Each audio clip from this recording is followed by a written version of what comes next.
Resentment in marriage doesn't explode overnight. It simmers quietly, fed by years of unmet needs, unspoken words, and growing distance. Why do so many women, after decades of marriage, find themselves feeling disconnected, exhausted, or even resentful toward the very person they once chose to spend their lives with? This resentment is not born from a single moment, but from the slow accumulation of small betrayals and disappointments that weigh heavily on the heart. Yet within this struggle lies the possibility of transformation, if both partners are willing to confront these truths honestly and bravely. I'm Vernon. Today, I want to share with you 5 profound truths I've discovered about why partners, particularly women, though this affects men uniquely as well, often develop resentment toward each other as they age. More importantly, I'll show you how both individuals can begin the healing journey together. Stay with me, especially for the 5th truth.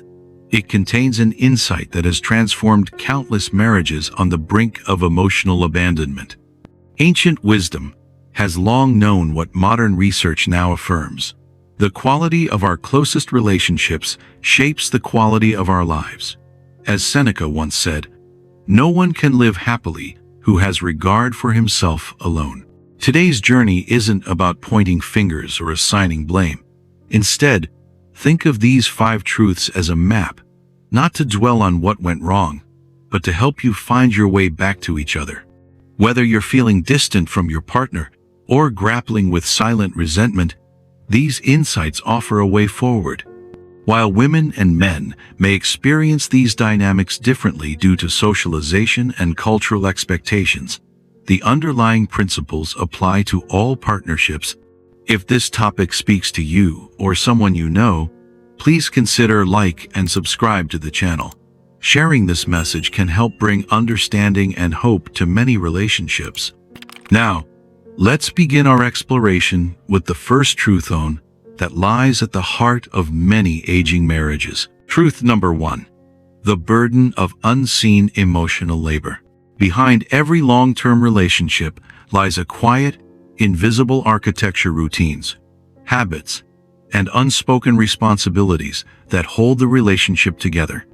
But as the years pass, many couples come to realize that this architecture is not equally built. The first truth we must confront is this: emotional labor in aging marriages is often deeply imbalanced and painfully unacknowledged. Emotional labor isn't about grand gestures or dramatic sacrifices. It's the subtle, ongoing work of managing a relationship's emotional climate. It's remembering birthdays, noticing shifts in mood, initiating difficult conversations, or checking in without being asked. It's the effort of keeping love alive in the small, daily acts that often go unnoticed. And while this burden traditionally falls more heavily on women, men are not immune. Many carry their own invisible loads, bearing the pressure to be the provider, the fixer, the one who holds steady through hardship without faltering. Yet when this labor is also unacknowledged, it becomes just as isolating. The core issue is not that one partner contributes more than the other. It's that their contributions are often misunderstood, misaligned, or unrecognized. Research from the Gottman Institute confirms this. In heterosexual relationships, women tend to perform up to 70% of the emotional labor, while men frequently shoulder the silent expectation to provide, solve, or protect roles that can weigh heavily, especially when emotional expression is discouraged. A powerful example of unseen emotional labor in long-term marriage can be found in the relationship between actor Courtney B. Vance, now 65, and his wife of nearly 3 decades, Angela Bassett. In interviews, Vance has spoken openly about the importance of mutual respect and emotional awareness in sustaining their marriage. He often credits their longevity to intentional communication and shared effort, not just in big life decisions, but in the quiet, everyday, emotional upkeep. He once said that when his wife is happy, everything works. Vance's insight reflects a deep understanding of emotional labor, the kind that often goes unnoticed, yet sustains a marriage over time. His example underscores that emotional labor isn't just about remembering anniversaries, it's about staying attuned to your partner's inner world, showing up with presence, and honoring the unseen efforts that keep love alive. As couples age, these patterns become more rigid. What once seemed like a helpful division of roles begins to feel like a silent obligation. Health changes, retirement, and the shifting pace of life bring these imbalances into sharper focus. One partner longs for acknowledgement, the other feels blindsided by resentment they never saw coming. So, how do we begin to shift this dynamic? Start with visibility. Replace assumptions with honest dialogue. Ask, what emotional responsibilities have I taken on without realizing it? And what have you been quietly managing on your own? Next, work toward redistribution. Not every task needs to be split evenly, but every effort should be seen and valued. Rebalance the emotional weight in a way that reflects your current capacities, not the ones you carried 20 years ago. Finally, make gratitude a daily ritual.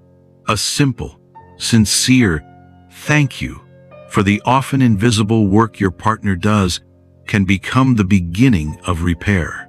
Validation is not trivial, it's transformative. In the end, the strongest marriages aren't built on perfect equality, but on mutual recognition. When each partner feels seen in their unseen efforts, love becomes not just something that's given, but something that's shared. Truth number 2. The wound of diminishing emotional connection. There is a voice that doesn't use words. Listen, the 13th century poet Rumi wrote, "Yet many men have been socialized to fix, rather than feel, to act, rather than attune." This conditioning often leaves their partners feeling unseen, unheard, and ultimately unknown. Building on the first truth about invisible emotional labor, we now arrive at a closely related wound that often festers silently in long-term relationships: the gradual erosion of emotional connection. When one partner spends decades attuning to everyone else's needs, as we saw in Margaret's case, it's not just exhaustion that follows, it's a sense of isolation. Emotional labor without reciprocity often gives way to emotional distance. What begins as subtle silence can deepen into a painful void. This is a reality many women face in aging marriages. Over the years, the small conversations that once brought intimacy are replaced with practical talk schedules, bills, chores, and somewhere in the midst of it all, the emotional presence begins to fade. My colleague Elizabeth once described a couple she worked with, James and Eleanor, who had been married for over 5 decades. Eleanor described their bond as steady but emotionally hollow. "I feel like I'm living with a kind stranger," she confessed. And this is a story I've heard time and time again, the quiet grief of emotional distance that feels harder to bridge with age. Research from the University of California found that in marriages spanning over a decade, emotional withdrawal tends to increase with age, especially among husbands.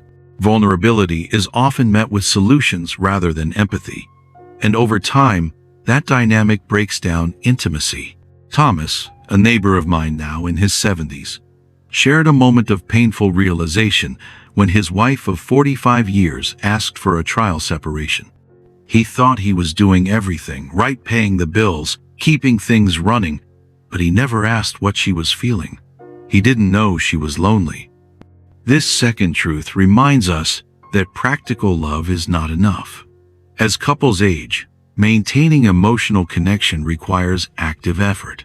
Rebuilding connection starts with small acts. Ask your partner, "What's been weighing on your mind lately?" Sit down without distractions. Don't offer solutions, just presence. Let their feelings breathe in a space of acceptance. Together, they invite a new kind of partnership rooted not just in doing, but in deeply being with one another. What's one small moment of emotional distance you've noticed or healed in your own relationship? Share your experience in the comments below. Your story might be the bridge someone else needs to begin their own reconnection. Truth number 3. The pain of unequal retirement realities. By the time many couples reach retirement, they've weathered decades of life together, raising families, building careers, enduring losses, and celebrating milestones. But ironically, it's often this long-awaited chapter of freedom that quietly introduces one of the most destabilizing imbalances in a marriage.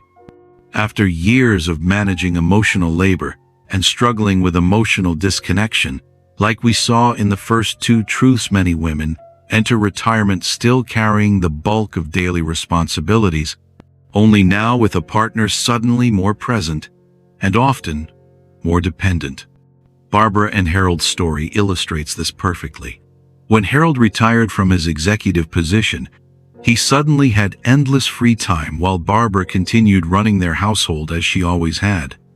"He follows me around asking what we should do today," she confided, "as if I don't already have a full-day plan managing our lives." For Harold, retirement was relaxation. For Barbara, it felt like a second job. The ancient Stoic philosopher Epictetus once said, "It's not what happens to you, but how you respond to it that matters." Yet retirement is one of those changes where response requires not just intention, but clarity and partnership. Recent research from Cornell University backs this up. When husbands retire before their wives or fail to contribute meaningfully to home life after retiring, women's resentment increases significantly. What was once tolerated can now feel unbearable under the weight of 24/7 proximity and unbalanced responsibility. My friend Caroline experienced this shift firsthand. When her husband David retired, he approached each day like a vacation. Caroline, meanwhile, continued managing meals, social planning, and household logistics. "It felt like he retired from work and from our marriage," she said. Their relationship began to fray until they sat down to renegotiate their shared life and redistribute responsibilities. If you and your partner are nearing or living in retirement, now is the time to consciously redesign what this stage looks like together. Ask yourselves, what does a fair balance of daily responsibilities look like now? How can we each find purpose outside of our former roles? What routines or boundaries might help us thrive as partners, not just cohabitants? Healing in this chapter doesn't require radical change. It begins with recognition, respect, and a renewed commitment to sharing the load. The retirement years can be deeply rewarding, but only when both partners feel seen, valued, and supported. Truth number 4. The grief of unacknowledged sacrifices. Some truths don't shout. They live in the quiet corners of a shared life. One of the deepest sources of resentment I've encountered in long-term marriages is not rooted in conflict, but in silence. The kind that settles over decades of unseen sacrifice. While earlier truths focused on emotional labor and fading connection, this one turns inward. Many women carry unspoken sorrow not for what they gave, but for how little it was ever noticed. That conversation shifted something in me. I began reflecting on the sacrifices my own mother had made, things I had never truly thanked her for. And I started wondering, how many women in long-term relationships carry this same invisible grief? I remember a moment early in my own marriage when my wife turned down a promising job offer in another city because it would have meant disrupting our young children's schooling and my work stability. At the time, I simply accepted it as a practical decision.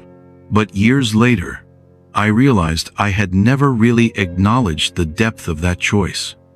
She didn't just give up a job, she gave up a part of her professional identity, and I let it pass in silence. The Roman philosopher Cicero once wrote, "Gratitude is not only the greatest of virtues, but the parent of all the others." Without acknowledgement, gratitude can't take root, and resentment silently grows in its place. Modern research backs this up. A study from the University of Michigan found that women in long-term marriages who received explicit acknowledgement for sacrifices reported 65% less relational resentment. Just hearing, "I see what you gave up for us," was enough to shift the emotional climate of the relationship. One simple but courageous step. Name what's gone unnamed. Turn to your partner and say, "I want to thank you for," then be specific. Was it the career they paused? The hometown they left behind? The hours they spent caring for others while setting themselves aside? This is not about guilt. It's about healing. Gratitude brings light into places that have lived too long in the shadow. And often, the words we never said are the very ones that most need to be spoken. Think of someone in your life who's made quiet sacrifices without much recognition, someone who deserves to feel seen. Share this video with them. It could be the first step in a conversation that brings real healing. Truth number 5. The resentment of unmet expectations. Not all wounds come from conflict. Some arise quietly from the distance between the life we hoped for and the life we now live. This final truth, which I asked you to stay for, reveals a deep and often unspoken source of resentment in long-term marriages. The grief of unmet expectations. For many women, it's not one moment that breaks them. It's the slow erosion of a dream they carried for decades. Take Sarah and Michael, married for 41 years. As their children grew and Michael settled into retirement, Sarah found herself withdrawing. During one of our conversations, she finally voiced what had been growing inside her. She always thought that when the kids were grown, they'd travel, rediscover each other, and have fun again. But he's happy watching television all day, and she's left asking, was this really the plan? Sarah's words echo the quiet ache of many partners. It's not that the love is gone, it's that the shared vision quietly dissolved, and no one noticed until it was too far gone. The philosopher Augustine once wrote, "Hope has two beautiful daughters, anger and courage. Anger at the way things are, and courage to see that they do not remain as they are." Many women arrive in their later years carrying the first, but longing for the second. Modern research supports this experience. A 75-year longitudinal study from Harvard, the Grant and Glueck research found that when expectations formed in early adulthood are repeatedly unmet, they don't fade with time. Instead, they harden into disappointment, resentment, and ultimately emotional withdrawal. But this truth can also be a turning point. Healing begins with what I call expectation archaeology, the process of unearthing, examining, and realigning the hopes each partner brought into the marriage. Here are a few steps to begin. Start with honesty. Ask each other, what did you once dream our later years would look like? Speak without blame. Listen without defense. Identify one shared vision to rekindle. Maybe it's a trip you never took, a skill you wanted to learn together, or simply a ritual, a weekly walk, a shared hobby that brings life back into your days. Create a new map. Let go of what didn't happen, and begin designing what could still be. Your later years can be not a slow decline, but a second season built on clarity, courage, and care. Resentment is not the end of a marriage, but ignoring it might be. With truth comes the possibility of repair, and perhaps even joy. The healing path forward. Reconnecting through understanding. Having explored these 5 truths, let us now turn to the path of healing, the practical wisdom that can transform resentment into renewed connection. Dr. John Gottman's research shows that lasting marriages aren't built on perfect compatibility, but on how partners respond to each other's emotional bids. Happily married couples turn toward these bids about 86% of the time compared to just 33% in relationships that eventually fail. This turning toward one another creates what he calls a positive sentiment override, where the overall goodwill in the relationship is strong enough to weather inevitable conflicts and disappointments. Consider these 4 practices that have helped countless couples I've worked with. First, establish a daily ritual of connection, perhaps morning coffee, where you share what you appreciate about each other, or an evening walk where you discuss one meaningful moment from your day. Second, practice what psychologists call active listening, where you listen to understand rather than to respond. This means paraphrasing what you've heard before, offering your perspective, ensuring your partner feels truly heard. Third, create what therapists term future memory making, consciously planning experiences that will become the meaningful memories of your final chapters together. This might be learning a new skill together, traveling to places you've always dreamed of visiting, or simply establishing new traditions that bring joy. Finally, embrace what philosopher Martin Buber called the I-thou relationship, seeing your partner not as an object to meet your needs, but as a complete being with their own inner world worthy of exploration. As you implement these practices, remember that healing is rarely linear. There will be steps forward and backward, moments of connection followed by old patterns reasserting themselves. The key is persistence and grace, both for your partner and for yourself. Conclusion. As we conclude our journey today, I'm reminded of the words of poet Mary Oliver: "Love yourself, then forget it, then love the world."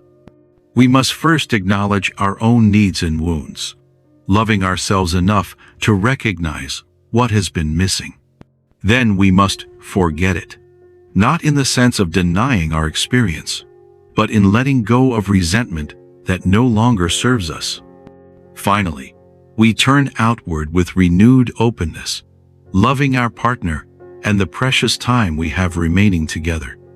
The crisis of resentment in aging marriages holds both the danger of spending your final years in emotional isolation, but also the opportunity for deeper authenticity and connection than you've ever known. If this message touches something true in you, drop a 1 in the comments. It lets me know this reflection reaches you and fuels the next videos to come. Still have questions or feel stuck in your own story? Comment 0 and I'll personally respond. Don't hesitate to show your support by sharing this video with friends or loved ones facing similar challenges, and subscribing to our channel for more wisdom on sustaining love and connection through life seasons. Thank you for joining this important conversation.